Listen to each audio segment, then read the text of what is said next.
नमस्कार मित्रांनो, स्वागत आहे तुमचं आताच्या ब्रेकिंग न्यूजमध्ये. मित्रांनो, गेल्या काही आठवड्यांपासून देशभरामध्ये महागाई वाढत चालली आहे.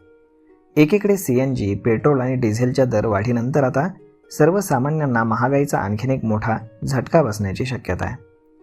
जर तुम्ही घरामध्ये नसाल, घराला कुलूप असेल किंवा विजेचा अगदी वापर शून्य असला तरीही तुमच्या खिशाला दरमहा कात्री लागू शकते.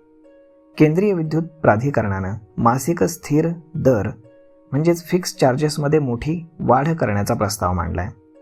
हा प्रस्ताव मंजूर झाल्यास कमी वीज वापरणाऱ्या ग्राहकांच्या मासिक बिलात देखील लक्षणीय वाढ होणार आहे. गेल्या काही वर्षांमध्ये देशात छतावरील सौर ऊर्जेकडे म्हणजेच रूफटॉप सोलर याच्याकडे ग्राहकांचा कल झपाट्यानं वाढलेला आहे. तसेच अनेक मोठ्या उद्योगांनी स्वतःच्या वीज निर्मितीवरती भर देण्यास सुरुवात केली. यामुळे वीज वितरण कंपन्यांच्या पारंपरिक वीज विक्रीमध्ये मोठी घट झाली आहे. यामुळे त्यांचा महसुली तोटा वाढला आहे. हा तोटा भरून काढण्यासाठी केंद्रीय विद्युत प्राधिकरणानं एक नवीन मार्ग शोधला आहे. या नवीन मार्गानुसार जर हा प्रस्ताव लागू झाला तर वीज बिलातील अनिवार्य स्थिर आकाराचा हिस्सा वाढेल. म्हणजेच ग्राहकांनी प्रत्यक्षामध्ये कितीही युनिट वीज वापरली तरी त्यांना दरमहा एक निश्चित मोठी रक्कम मोजावीच लागेल. हा प्रस्ताव फोरम ऑफ रेग्युलेटर समोर अंतिम मंजुरीसाठी सादर केला जाणार आहे.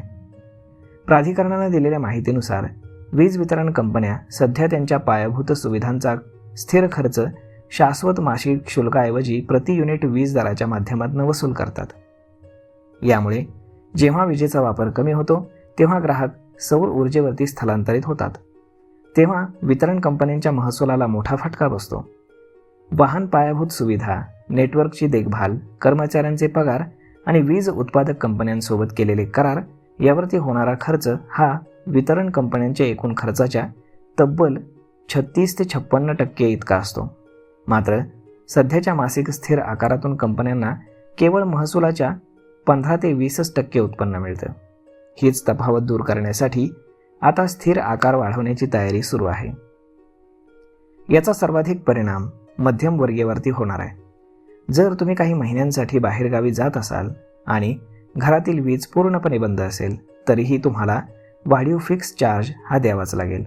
त्यामुळे गरीब आणि मध्यमवर्गीय कुटुंब जे विजेचा अतिशय मर्यादित वापर करतात त्यांच्या एकूण बिलात या स्थिर आकारामुळे मोठी वाढ होताना दिसेल. ज्यांनी पैसे खर्च करून सोलर पॅनल बसवलेत जेणेकरून वीज बिल कमी येईल त्यांना देखील या नियमामुळे सक्तीचं अतिरिक्त शुल्क हे भरावं लागणार आहे.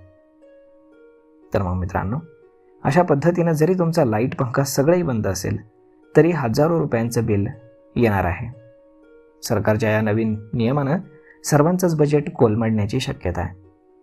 यावरती तुमचं मत काय हे तुम्ही आम्हाला कमेंट करून नक्कीच सांगा. आणि जर हा व्हिडिओ तुम्हाला आवडला असेल तर आपल्या जवळच्या मित्रमंडळींसोबत देखील हा व्हिडिओ तुम्ही शेअर करायला विसरू नका. धन्यवाद.